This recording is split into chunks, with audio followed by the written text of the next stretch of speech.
Wrestling with siblings, what's up? Yeah. Right. Interstate. Yeah. Life is a fight, so I gotta get right.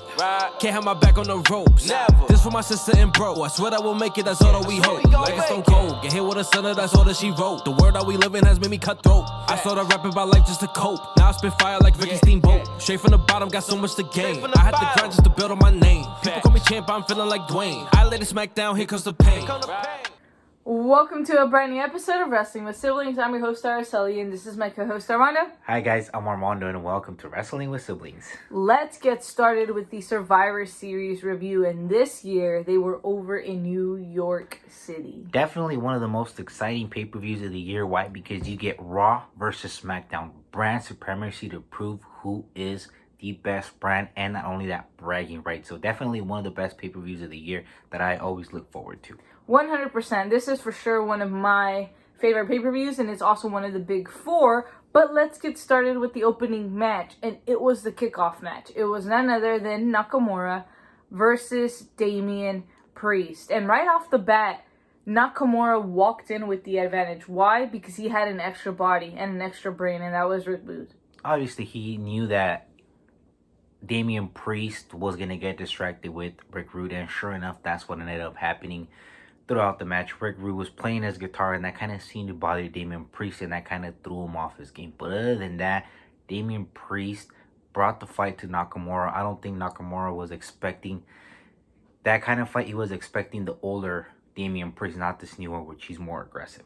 Nakamura went into this match very, very focused, very concentrated. He knew the advantage that he had, and maybe this was his plan all along. Maybe he said, you know what, I can crack Damien Priest. Maybe he thought, you know what, I can't beat Damien Priest without bringing something new to the table. And this is exactly what he did. Boos every single time that Priest had one up on Nakamura. What would he do? He would play the guitar, as you mentioned, and this eventually got the best of Damien Priest, and we saw a completely different side. We saw a more brutal, a more determined Damien Priest. He was out for blood, and this cost him the match tonight at Survivor Series. And not only that, as the match kept on getting longer and going deeper into the match, he started to get frustrated. And I think Nakamura and Rick Rude caught that, and they were able to capitalize on that. Even though they won via disqualification, a win is a win for the SmackDown brand. Oh yeah, 100%. And we got to see Damien Priest crack.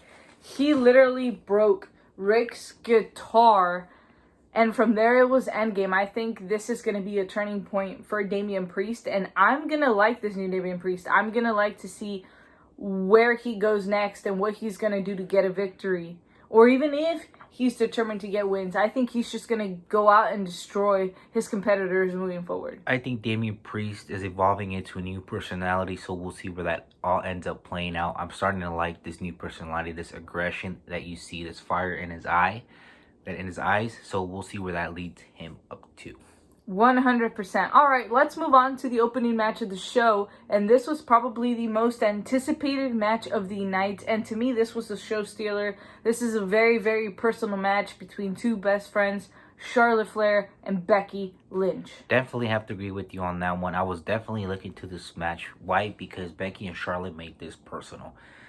Yeah, we all know their backstory. They were best friends. They pretty much went on the road together, and this rivalry turned into them being enemies. Definitely, they stole the show. Pretty much best match of the night.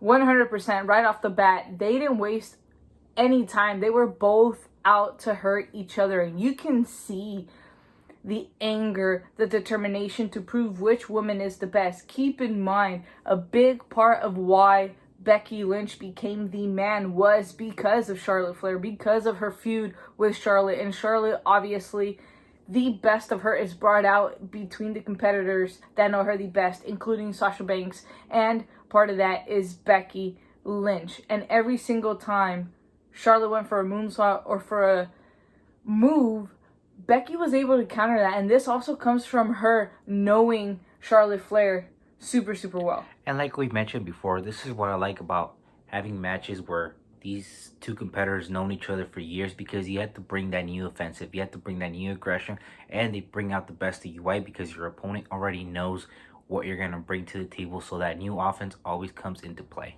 And you have to keep in mind, one of Charlotte Flair's biggest, weakest points is the fact that she starts to get frustrated. As soon as she starts to realize that she cannot put her opponent away, what does she do? She starts to get frustrated. And this is what the turning point of every single one of Charlotte Flair's matches is. This is where we see her crack. And Becky Lynch knew that going into this match. And I think Becky was very patient on that. She knew that from the get-go that at some point Charlotte was going to get frustrated. The deeper the match was going to go, the more it was going to benefit Becky Lynch. And we saw Charlotte. She tried to put the match away early, but she just couldn't because Becky was like, no, if I hang in there, she is going to make a mistake. And sure enough, she made that mistake. Charlotte Flair was trying to cheat by using the ropes as she was trying to get the pinfall, and she gets caught. So what does Becky Lynch do? She reverses it, and she uses pretty much the same move that Charlotte Flair used on her. As she's pinning her, she grabs the rope on the low hand side over here, and she ends up taking the win. Yes, 100%. I think Becky Lynch outsmarted Charlotte Flair, and you can see Charlotte, she wasn't shocked. She was kind of laughing about it because she knew that that one mistake cost her entire match. And now it's going to be interesting to see going forward what this is going to do to Charlotte Flair. Because keep in mind, she wanted the bragging rights. She kept saying, you know what, I am the best woman, male or female, to ever do it in this business. And at this point, Becky Lynch took her down during this match. Two of the biggest women's name in WWE right now, Becky Lynch and Charlotte Flair, definitely delivered in this match. If you didn't get a chance to watch it, you definitely have to watch it. You're not going to get disappointed. 100% agree with you on that one. Let's move on to the 5-on-5 traditional elimination match. It starts off with the men. And representing Team Raw, we have none other than the almighty Bobby Lashley. We have Austin Theory, Finn Balor, Kevin Owens, and none other than Seth Rollins. All former world champions except for Austin Theory. Austin Theory was pretty much the rookie, the new guy in this team, but he held his end at the end of the day with the Raw team. And this is a really, really solid team. They have major powerhouses in this team compared to the SmackDown team. The SmackDown team was represented by none other than King Woods, Jeff Hardy, Sheamus, Happy Corbin, and Drew McIntyre. You can see the difference in powerhouses in this team. The only powerhouse that SmackDown has was none other than Drew McIntyre. Yeah, not only that, I also agree with that. Sheamus is also, if you want to call him another powerhouse, but I think he pretty much evened out the odds with Kevin Owens and Seth Rollins. 100%. And starting off this match, Kevin Owens decides, you know what, I am going to walk out. I am not going to compete in this match. And right off the bat, SmackDown is already at an advantage over Raw. We knew going into this match that Raw was going to be at the disadvantage. Why? This is the team that didn't get along. If you look, these people have all feuded with each other. Kevin Owens doesn't like Seth Rollins. And at the end of the day, that's what ended up making Kevin Owens say, you know what, I don't want to be a part of this match. He got himself counted out, and this cost Raw at the very beginning of their match. Giving Seth Rollins a taste of his own medicine. Last year's Survivor Series, if I'm not mistaken, Seth Rollins did the same thing. He pretty much went in, got counted out, and he was out of the SmackDown team. So, hey, you know what? Giving him a taste of his own medicine as well. Seth Rollins, I was surprised he actually worked as a team. He waited for the perfect opportunity to capitalize, and he was just like, you know what?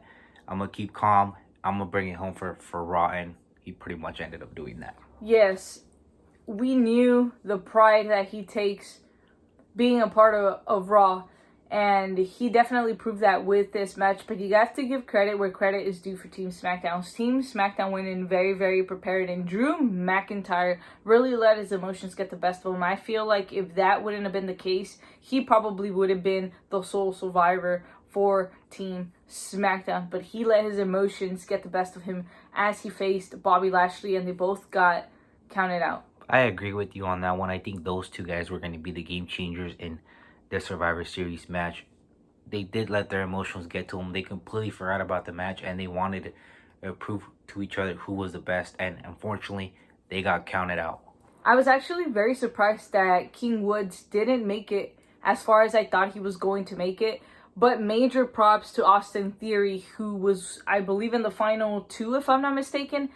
Absolutely incredible performance by Austin Theory. The guy's a star. He's going to be fantastic in the WWE.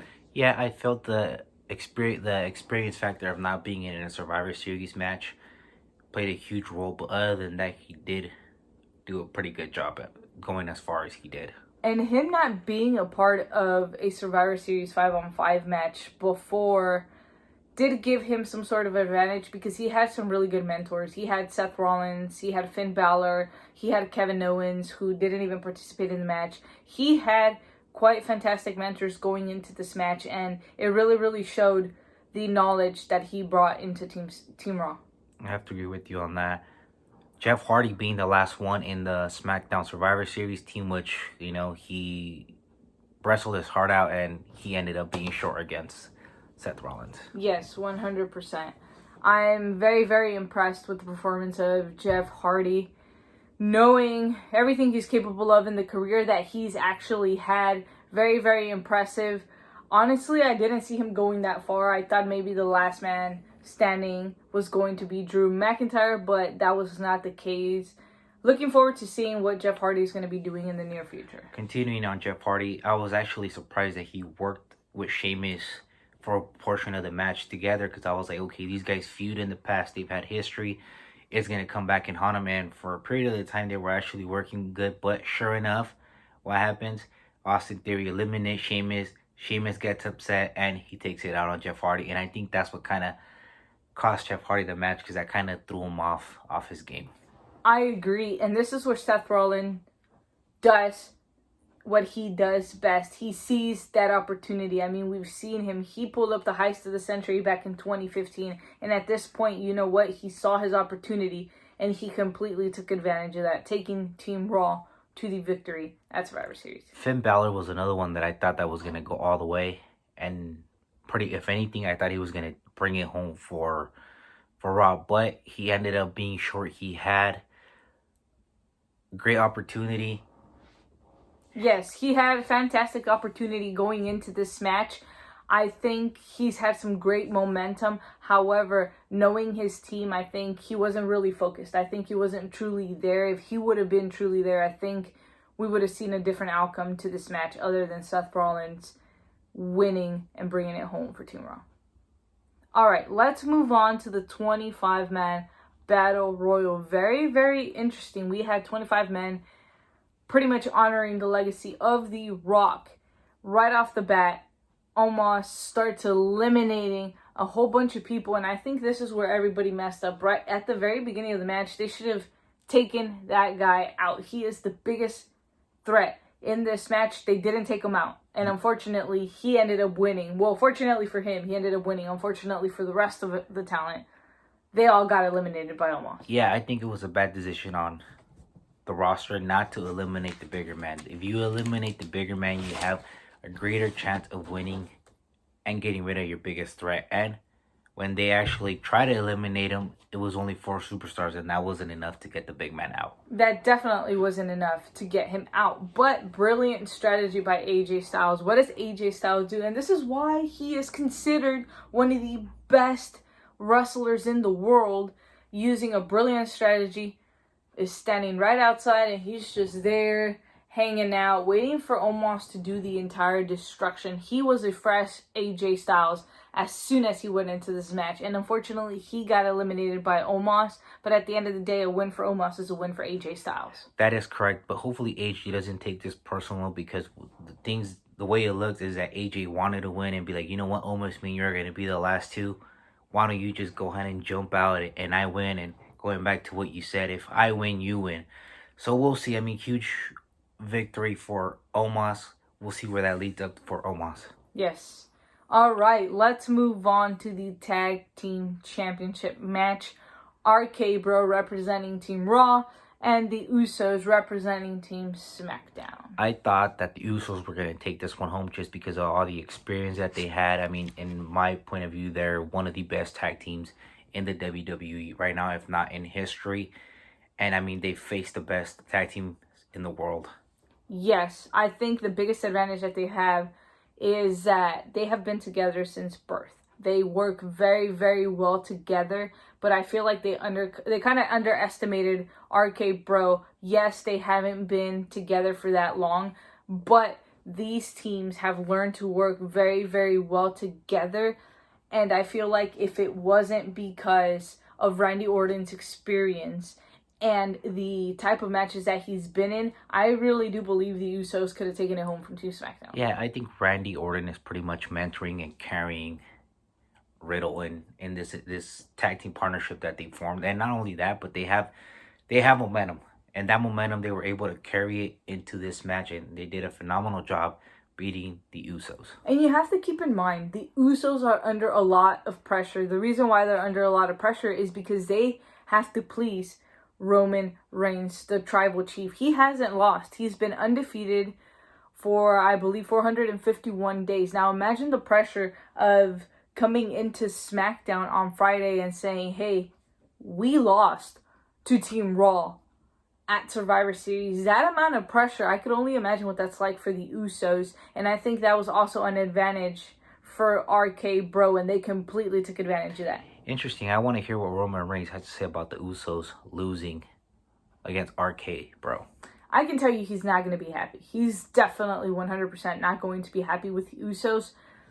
What type of punishment is he going to give them this time? What is he going to make them do? I have no idea. That's going to be a very, very interesting reason to tune into SmackDown. But I believe it's all going to depend on the outcome of his match between Big E and himself. So we'll see how that match turned out later. Yes. All right, let's move on to the 5-on-5 women's elimination match. On Team Raw, we had none other than Bianca Belair, Carmella, Queen Zelina, Liv Morgan, and Rhea Ripley. And Team SmackDown was represented by Natalya, Shayna Baszler, Toni Storm, Shotzi Blackheart, and Sasha Banks. The Team Raw started off pretty good, but again, I think the early elimination from Carmella is kind of what threw them off their game in the beginning. Why? Because Carmella was too worried about her face protecting it, and as she's putting her mask on with the help of Zelina, she pretty much gets eliminated. So right from the get-go, you could say that Raw started off with one less woman. Yes, they had 4 women instead of 5, but Raw's biggest advantage was that they knew that Team SmackDown was not going to coexist, and we saw that throughout this match. They were tagging each other. At one point, nobody wanted to tag in Sasha Banks. It got to the point where everybody on Sasha's team took out Sasha Banks to ensure they were going to get a win for their team. And unfortunately for them, they took out probably the only person on this team that was capable of getting them a win. Now, don't get me wrong. I'm not underestimating any of the other women. I think anybody on this team could have gotten them a win. But Sasha Banks is very experienced. She knows exactly what she's doing. And I feel like that was the biggest mistake that Team SmackDown made in this match. And not only that, we did see Zelina lead the team at certain points of the match and be like, okay, this is what we're going to do. Especially her being queen of the ring. You have to respect what she says because she knows what she's doing. She is the queen for a reason. Unfortunately, Zelina got eliminated, but she did exactly what she said she was going to do. She was going to take Team Raw to victory, and that is exactly what she did. I think she had the best thought-out team. She had the powerhouses. She had every single sense of style in this match, and unfortunately, she got eliminated early on, but it doesn't matter. The lone survivor was on her team, and that was Bianca Belair. Yeah, at the end of the day, what matters is that your team, no matter what brand it is, takes the win, and that's exactly what Zelina's team did. They were able to learn how to survive, and that's not what the SmackDown team did. I want to get a little bit into Liv Morgan, though. The woman is a star. I think WWE missed an opportunity with Liv Morgan. I think they really could have pushed her, and this could have showcased what Liv Morgan was capable of doing. We saw her go up against Shayna Baszler. How many women do you know that can go head-to-head with Shayna Baszler and actually give her a fight? Not only that, but also she eliminated Toni Storm, one of the up-and-coming stars from NXT. And it was very impressive elimination that she had.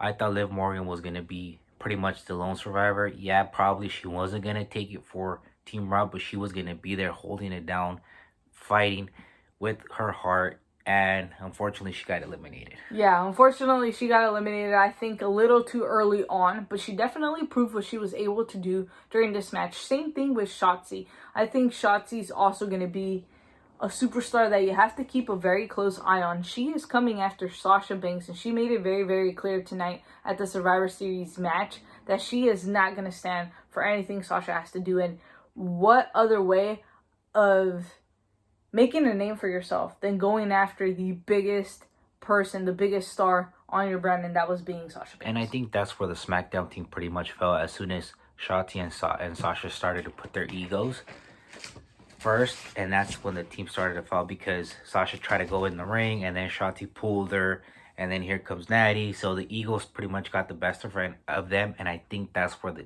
SmackDown team pretty much fell apart, because at one point they were 4 against 1, so that's where the team fell, and I think that was their mistake. I agree with that, and I think on Selena's side, no one on that team really likes each other. We've seen Liv feud with every person there. Selena has feuded with every single person there. But I think Selena's mentality was like, you know what? We're one team. We have one mission. We have one goal. And that is to represent Team Raw. And that's how she got that team so confident to lead for a victory over SmackDown.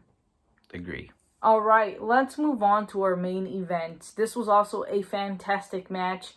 Big E versus Roman Reigns. The biggest test for Big E, not other than going against pretty much, if you guys want to call it, the face of the WWE, the superstar that hasn't lost in over a year.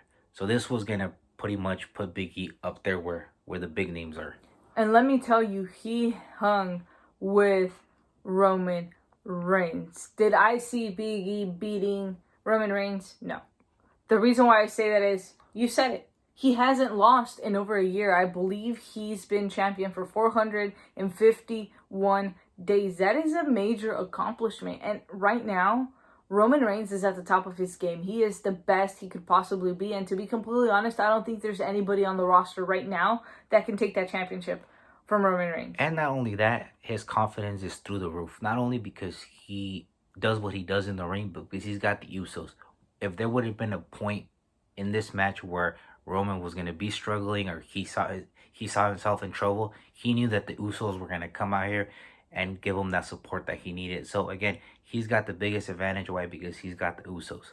And I agree when you say he has the biggest advantage, because he has the Usos and the biggest confidence. But keep in mind, he also has one of the best managers in all of WWE. He has Paul Heyman looking out for his best interest, and Big E was at a disadvantage from the get-go. But Big E making a name for himself, really proving and really representing Raw in the best way he possibly could. And unfortunately, he came out short, but you do have to give him credit where credit is due. He delivered one of the best matches in his career. I think he impressed Roman Reigns. Why? Because at a certain point of the match, Roman Reigns did 3 Superman punches, and it didn't affect Big E whatsoever. If it would have been any other WWE superstar, they pretty much would have been done from the first one, and we've seen it multiple times. So I think he really, really impressed Roman Reigns, no doubt about that. And if I'm not mistaken, there was 4 spears that he also delivered to Big E. That immediately puts Big E at a completely different level. Unfortunately, he came up short. But that's all we have for you guys on this episode of Wrestling with Siblings. Let us know in the comments below, how do you guys like the show? What do you think is going to happen next? And remember to like, comment, share, and subscribe. And for those of you that do not know what WWS stands for, what does WWS stand for? Wrestling with Siblings. Thank you guys so much, and see you guys next time.